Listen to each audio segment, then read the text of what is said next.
বিসমিল্লাহির রহমানির রহিম।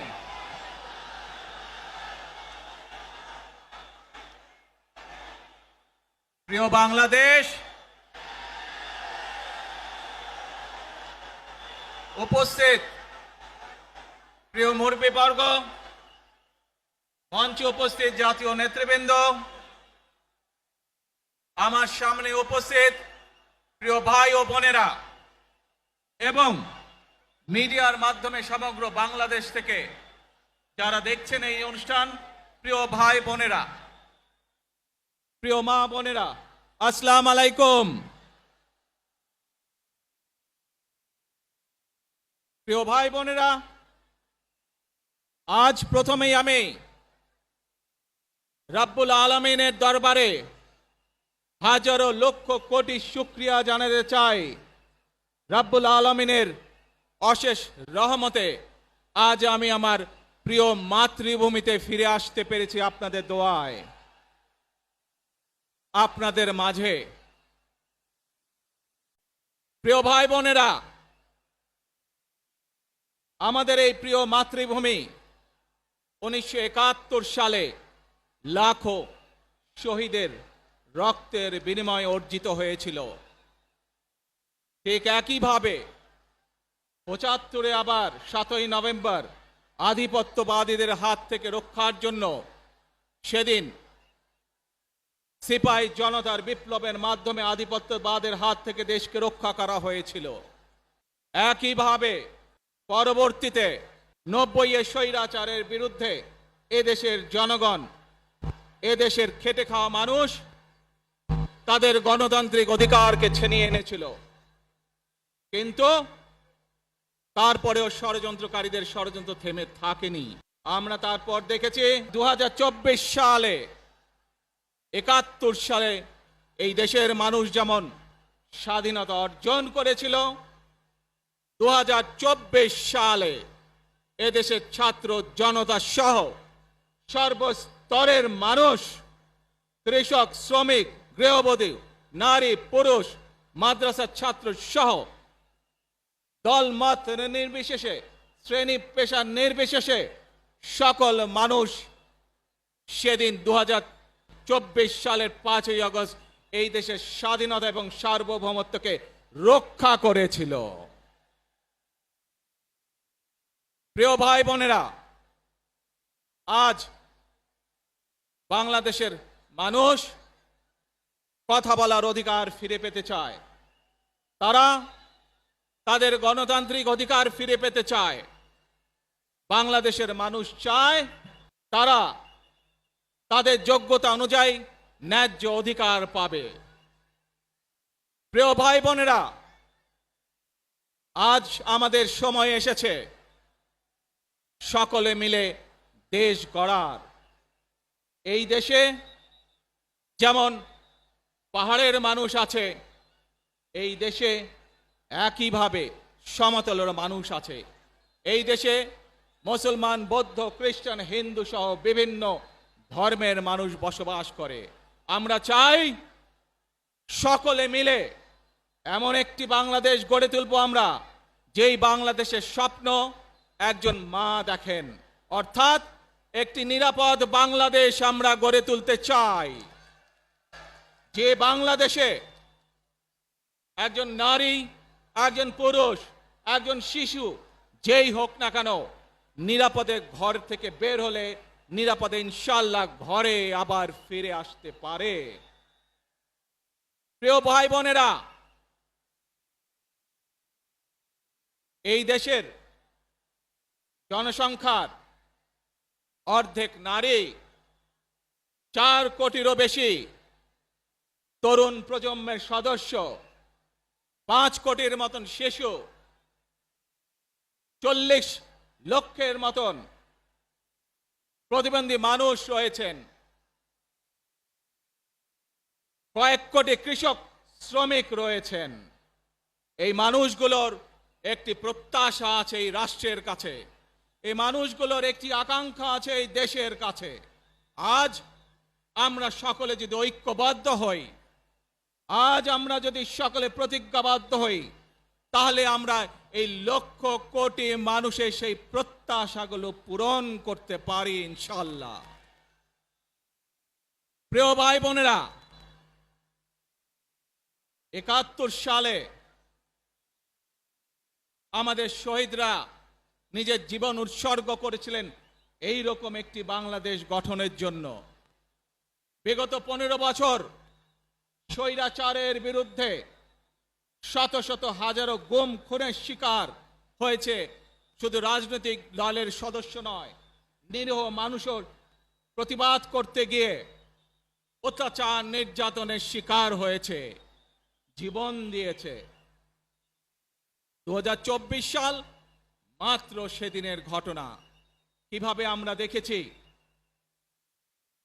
আমাদের তরুণ প্রজন্মের সদস্যরা কিভাবে নিজের জীবন উৎসর্গ করেছে দেশের এই স্বাধীনতা এবং সার্বভৌমত্বকে রক্ষা করার জন্য। প্রিয় ভাই বোনেরা, কয়েকদিন আগে এই বাংলাদেশের 24-এর আন্দোলনের এক সাহসী প্রজন্মের এক সাহসী সদস্য ওসমান হাদিকে হত্যা করা হয়েছে। ওসমান হাদি শহীদ হয়েছে। প্রিয় ভাই বোনেরা, ওসমান হাদি চেয়েছিল এই দেশের মানুষের জন্য গণতন্ত্র প্রতিষ্ঠিত হোক, এই দেশের মানুষের গণতান্ত্রিক অধিকার প্রতিষ্ঠিত হোক, এই দেশের মানুষ তাদের গণতান্ত্রিক এবং অর্থনৈতিক অধিকার ফিরে পাক। আজ 24-এর আন্দোলনে যারা শহীদ হয়েছেন, ওসমান হাদি সহ ৭১-এ যারা শহীদ হয়েছেন, বিগত স্বৈরাচারের সময় বিভিন্নভাবে খুন গুমের শিকার হয়েছেন, এই মানুষগুলোর রক্তের ঋণ যদি শোধ করতে হয়, আসুন আমরা আমাদের সেই প্রত্যাশিত বাংলাদেশ গড়ে তুলব, যেখানে আমরা সকলে মিলে কাজ করব, যেখানে আমরা সকলে মিলে আমাদের প্রত্যাশিত বাংলাদেশকে গড়ে তুলব। প্রিয় ভাই বোনেরা, বিভিন্ন আধিপত্যবাদ শক্তির গুপ্তচরেরা বিভিন্নভাবে ষড়যন্ত্রে এখন লিপ্ত রয়েছে। আমাদেরকে ধৈর্যশীল হতে হবে, আমাদেরকে ধৈর্য ধারণ করতে হবে। বিশেষ করে তরুণ প্রজন্মের যে সদস্যরা আছেন, আপনারাই আগামী দিন দেশকে নেতৃত্ব দিবেন, দেশকে গড়ে তুলবেন। এই দায়িত্ব তরুণ প্রজন্মের সদস্যদেরকে আজ গ্রহণ করতে হবে, যাতে করে এই দেশকে আমরা সুন্দরভাবে গড়ে তুলতে পারি। শক্ত ভিত্তির উপরে গণতান্ত্রিক ভিত্তি, শক্তিশালী অর্থনৈতিক ভিত্তির উপরে যাতে এই দেশকে আমরা গড়ে তুলতে পারি। প্রিয় ভাই বোনেরা, আমার সাথে আজকে মঞ্চে এখানে বহু জাতীয় নেতৃবৃন্দ বসে আছেন। আসুন আজকে আমরা দুহাত তুলে আল্লাহর দরবারে দোয়া করি, আল্লাহর রহমত আমরা চাই। যে সকল জাতীয় নেতৃবৃন্দ এই মঞ্চে আছেন, মঞ্চের বাইরে যে সকল জাতীয় আরো নেতৃবৃন্দ আছেন, আমরা সকলে মিলে এই দেশকে নেতৃত্ব দিয়ে আমাদের বাংলাদেশের জনগণের প্রত্যাশিত সেই বাংলাদেশকে আমরা গড়ে তুলতে চাই। আমাদেরকে যে কোনো মূল্যে আমাদেরকে এই দেশের শান্তি শৃঙ্খলা রক্ষা করতে হবে। যে কোনো উস্কানির মুখে আমাদেরকে ধীর শান্ত থাকতে হবে। প্রিয় ভাই বোনেরা, আমরা দেশের শান্তি চাই, আমরা দেশের শান্তি চাই, আমরা দেশের শান্তি চাই। প্রিয় ভাই বোনেরা, মার্টিন লুথার কিং নাম শুনেছেন না আপনারা? নাম শুনেছেন তো আপনারা? মার্টিন লুথার কিং, তার একটি বিখ্যাত ডায়লগ আছে, আই হ্যাভ এ ড্রিম। আজ এই বাংলাদেশের মাটিতে দাঁড়িয়ে আপনাদের সকলের সামনে আমি বলতে চাই, বাংলাদেশ জাতীয়তাবাদী দলের একজন সদস্য হিসাবে আপনাদের সামনে আমি বলতে চাই, I have a plan for the people of my country, for my country. আজ এই পরিকল্পনা দেশের মানুষের স্বার্থে, দেশের উন্নয়নের জন্য, দেশের মানুষের ভাগ্যের পরিবর্তনের জন্য যদি সেই প্ল্যান, সেই কার্যক্রম, সেই পরিকল্পনাকে বাস্তবায়ন করতে হয়। প্রিয় ভাই বোনেরা, এই জনসমুদ্রে যত মানুষ উপস্থিত আছেন, এই সারা বাংলাদেশে গণতন্ত্রের শক্তি যত মানুষ উপস্থিত আছেন, প্রত্যেকটি মানুষের সহযোগিতা আমার লাগবে। প্রত্যেকটি মানুষের সহযোগিতা আমাদের লাগবে। আপনারা যদি আমাদের পাশে থাকেন, আপনারা যদি আমাদেরকে সহযোগিতা করেন, ইনশাআল্লাহ আমরা আই হ্যাভ এ প্ল্যান বাস্তবায়ন করতে সক্ষম হব। আসুন আমরা আল্লাহ রব্বুল আলামিনের দরবারে হাত তুলে প্রার্থনা করি, আমরা যেন, হে রব্বুল আলামিন, হে একমাত্র মালিক, হে একমাত্র পরওয়ারদিগার, হে একমাত্র রহমত দানকারী, হে একমাত্র সাহায্যকারী, আজ আপনি যদি আমাদেরকে রহমত দেন, তাহলে আমরা এই দেশের মানুষ কঠোর পরিশ্রম করার মাধ্যমে আমাদের প্রত্যাশিত বাংলাদেশকে গড়ে তুলতে পারবো।